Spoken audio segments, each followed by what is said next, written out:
ვერც კი დონალდ ტრამპი წარმოიდგენდა, რომ გაერთიანებული სამეფო და უკრაინა ასეთ პირდაპირ როლს ითამაშებდნენ ჰორმუზის სრუტეში. ამ ხუთშაბათს 2026 წლის 30 აპრილს სამხედრო კულუარებში გავრცელებულმა გეგმა მეტი მნიშვნელობა შეიძინა, რადგან ის მოულოდნელს უასეხება. 4 უკრაინული ნაღმსაწინააღმდეგო გემი, რომლებიც დღეს გაერთიანებულ სამეფოში არიან ბაზირებული, შეიძლება ბრიტანელებისა და ფრანგების ხელმძღვანელობით მისიის ფარგლებში ჩაერთონ ჰორმუზის სრუტის ხელახლა გახსნაში, როდესაც სამხედრო გარემოება ამის საშუალებას მისცემს. ეს უპრეცედენტო ნაბიჯი მოულოდნელ ცვლილებას მოიტანს ირანის, რუსეთის ომში და თავად უკრაინის პოზიციაში გლობალურ არენაზე. ამ ყველაფერს მალე გეტყვი, მაგრამ ეხლა გირჩევ გამოიწერო არხი, რომ ყოველთვის ინფორმირებული იყო. მიიღო ინფორმაცია რეალურ დროში, საუკეთესო ჟურნალისტური ხარისხით, რაც კი ოდესმე გინახავს. სანდოობის სტანდარტით მილსონ ალვესი. ინფორმაცია უკვე გამოქვეყნდა. Times-ი და უკრაინული მედია ავრცელებენ ინფორმაციას, რომ გემები პორტმალტში იმყოფებიან და შესაძლოა გამოყენებული იქნან თავდაცვით ოპერაციაში, საზღვაო ტრანსპორტის დასაცავად. ეს ფაქტი მნიშვნელოვან გავლენას ახდენს, რადგან უკრაინა, რომელიც წლებია ირებს სამხედრო დახმარებას რუსეთის წინააღმდეგ, წინააღმდეგობის გასაწევად, ახლა თითქოს დახმარებას თავაზობს ევროპას გარეთ არსებულ კრიზისში. მიზანი სიმბოლური არ არის. ჰორმუზი პლანეტის ერთ-ერთი ყველაზე მნიშვნელოვანი საზღვაო გასასვლელია. იქედან გადის მსოფლიო ენერგეტიკული ვაჭრობის დიდი ნაწილი. როიტერსმა აჩვენა, რომ არხი კვლავ პარალიზებულია შეერთებულ შტატებსა და ირანს შორის კრიზისის გამო. გემების ნაკადი ბევრად დაბალია ვიდრე ჩვეულებრივ და პირდაპირი ზეწოლაა ნავთობსა და გაზზე. საკუთარი ინფორმაციით სამეფო საზღვაო ძალებმა განაცხადეს, რომ ეს ხომალდები პორტსმუთში ჩავიდნენ ბრიტანულ ძალებთან და ასევე შეერთებული შტატების საზღვაო ძალებთან ერთად სავარჯიშოდ. ანუ ეს არ არის უმოქმედო ფუნქციის გარეშე მდგომი გემები. ეს არის ხომალდები, რომლებიც მზად არიან მოკავშირეებთან ერთად ოპერირებისთვის. უკრაინული მომზადებისას ნახსენების სხვა გემები ევროპელი პარტნიორებისგან, მაგალითად ბელგიისა და ჰოლანდიისგან მოვიდნენ და წარმოადგენენ ნაღმსაწინააღმდეგო ძალას, რომელსაც კიევი ამჟამად შავ ზღვაში ვერ იყენებს. მიზეზი მონტრეს კონვენციაშია, რომელიც თურქეთს აძლევს კონტროლს სამხედრო გემების ბოსფორისა და დარდანელის სრუტეებით გავლისუფლებაზე ომის დროს. ფაქტობრივად უკრაინული ფლოტი დაბლოკილია შავ ზღვაში შესასვლელად. და სწორედ აქ ხდება გარდატეხა. თუ უკრაინას არ შეუძლია იმოქმედოს იქ, სადაც პუტინი ელოდა, მას შეუძლია იმოქმედოს იქ, სადაც რუსეთს ყველაზე ნაკლებად სურდა. ჰორმუზში მისიის პირდაპირი მიზანი იქნებოდა დახმარება საზღვაო მარშრუტის გაწმენდასა და დაცვაში, საზღვაო ნაღმების რისკის შემცირება და კომერციული გემებისთვის უსაფრთხოდ გადაადგილების შესაძლებლობის დაბრუნება. ეს არ არის ახალი ომის დასაწყებად განხორციელებული შეტევა. თვითონ გეგმაში, რომელიც სტატიებშია აღწერილი, საუბარია თავდაცვით და მშვიდობიან მისიაზე. ევროპელი მოკავშირეების მიერ განხორციელდება მას შემდეგ, რაც პირდაპირ მტრული მოქმედებები შემცირდება, მაგრამ პოლიტიკური ეფექტი უზარმაზარი იქნება. ირანი დაკარგავდა ნაწილობრივ შესაძლებლობას ჩაეხშო მარშრუტი, ხოლო რუსეთი დაკარგავდა მოულოდნელად მიღებულ უპირატესობის წყაროს. პუტინისთვის ჰორმუზის ბლოკადა საშიში დახმარება გახდა. ნაკლები ნავთობის მიმოქცევის პირობებში ფასები იზრდება. უფრო მაღალი ფასების პირობებში მოსკოვი ცდილობს ანაზღაუროს სანქციებით, უკრაინული თავდასხმებით ენერგეტიკულ ინფრასტრუქტურაზე და მის ნავთობზე დაწესებული შეზღუდვებით გამოთრეული დანაკარგები. Financial Times-მა გაავრცელა ინფორმაცია, რომ რუსეთმა ახლო აღმოსავლეთში კრიზისის შედეგად ნავთობის ფასების ზრდით დღეში დამატებით $150 მილიონ გამოიმუშავა. როიტერსმაც გაავრცელა ინფორმაცია, რომ რუსული ნავთობისა და საწვავის შემოსავლები მარტში გაიზარდა, მას შემდეგ რაც თებერვალში შემცირდა ნედლი ნავთობის ექსპორტის ზრდის ფონზე. ეს დეტალი ხსნის, რატომ არის ჰორმუზის კრიზისი ასე მნიშვნელოვანი მოსკოვისთვის. რაც უფრო დიდხანს იქნება სრუტე გადაკეტილი, მით უფრო იზრდება დაძაბულობა ბაზარზე. რაც უფრო მაღალია დაძაბულობა, მით უფრო ძვირდება ნავთობი.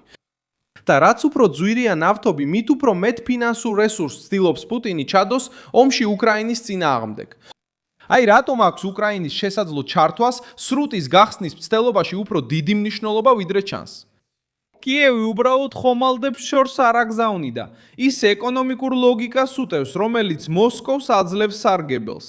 თუ ჰორმუზის სრუტე კვლავ ამოქმედდება, ფასები შეიძლება შემცირდეს. თუ ფასები შემცირდება, რუსეთის მოგების მარჟა მცირდება. და თუ მარჟა მცირდება, პუტინის საომარი მანქანა კიდევ უფრო მეტ ზეწოლას განიცდის. ირანი კი თავის მხრივ ჩნდება როგორც აგენტი, რომელიც სრუტეს საფრთხის ქვეშ აყენებს. აშენშუშსა და ისრაელთან კრიზისმა, რომელიც 2026 წლის თებერვალში დაიწყო, რეგიონი ბლოკადის, მუქარისა და გაურკვევლობის მდგომარეობაში ჩააგდო. 8 აპრილს ცეცხლის შეწყვეტა გამოცხადდა, მაგრამ მარშრუტი კვლავ შეზღუდული დარჩა. როიტერმა გაავრცელა ინფორმაცია, რომ ვაშინგტონი საერთაშორისო დახმარების ძიებას შეუდგა სრუტის გასახსნელად, მაშინ როცა მოლაპარაკებები თეირანთან კვლავ ჩიხშია. დაძაბულობა კიდევ უფრო გამძაფრდა, როდესაც გავრცელდა ცნობები, რომ ირანული ხომალდები ნაღმებს აგებდნენ ან ნავიგაციას ემუქრებოდნენ. PBS-მა დააფიქსირა, რომ დონალდ ტრამპმა სამხედრო პასუხისგაცემის ბრძანება გასცა ირანული ხომალდების მიმართ, რომლებიც ასეთ ქმედებებში მონაწილეობდნენ ჰორმუზის სრუტეში.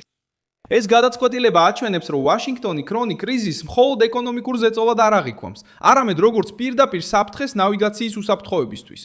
ამ გარემოში ბრიტანეთის როლი კიდევ უფრო გრძნობიარე ხდება. გაერთიანებულმა სამეფომ არამხოლოდ გემები გადასცა უკრაინას, ასევე გაწვრთნა ეკიპაჟები, შეინარჩუნა მომზადების სტრუქტურა და ახლა შეუძლია ნახოს, როგორ მონაწილეობს ეს ფლოტი საერთაშორისო მისიაში პლანეტის ერთ-ერთ ყველაზე ფეთქებად რეგიონში. საფრანგეთი ამ ძალისხმევაში სავარაუდო პარტნიორად ჩანს და 30-ზე მეტი ქვეყანა დასახელდა დისკუსიებში იმის შესახებ, თუ როგორ შეიძლება წვლილი შეიტანონ საზღვაო გზის დაცვის საქმეში.